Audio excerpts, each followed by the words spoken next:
Chapter 1 Medieval History, page 4. Unfortunately, we have only a limited knowledge of India's economic and cultural relations with the Arab world during the period and India's scientific contribution to it.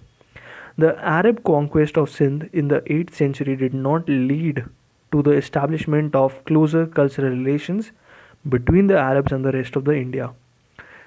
The decimal system, which is the basis of modern mathematics and which has developed in India in the 5th century, traveled through the Arab world during this period.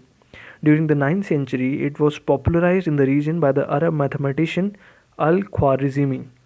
It was introduced to Europe in 12th century by a monk, Abelard, and became known as a system of Arab numerals. Many Indian works dealing with astronomy and mathematics were also translated into Arabic. The famous work on astronomy, Surya Siddhanta, which had been revised and reformed by Aryabhatta, was one of these. Works of Charak and Shushruth dealing with medicine were also translated.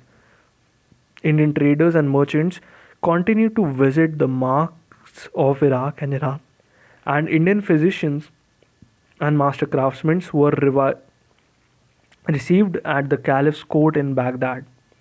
A number of Sanskrit literary works such as Kalila Vadima, Panchtantra were also translated into Arabic, formed on the basis of Aesop's fable in the West. A detailed study on the impact of Indian sciences and philosophy on the Arab world and the Arab sciences in India during the subsequent period is now being made. By the beginning of the 10th century, the Arabs had reached the stage when they could make their own contribution to the various sciences.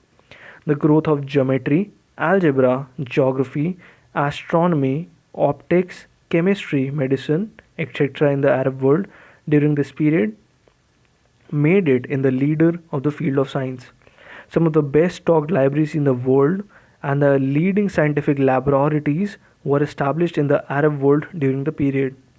However, it is necessary to remember that many of these achievements were the result of work done by people outside Arabia, in Khorasan, Egypt, Spain, etc. The Arab science was truly international. It had been called Arab science because Arabic was the language of literature and taught in the entire area, and people from various countries could move freely and work or settle down anywhere they liked. The remarkable degree of intellectual and personal freedom enjoyed by scientists and scholars, as well as the patronage extended to them, was an important factor in the remarkable growth of the Arab science and civilization. Such freedom was not available in Europe at the time due to the rigid attitude of the Christian Church. Perhaps conditions in India were similar, for hardly any of the Arab sciences could filter into India, and Indian science itself began to stagnate during the period. Arab science declined after the 14th century, partly due to the political and economic developments affecting the area, but even more on the account of growing orthodoxy which stifled free thought. Thank you everyone for tuning in. In the next part, we'll start with the East and Southeast Asia. Thank you and all the best for exams. Do share and subscribe the channel for more videos like this. Thank you.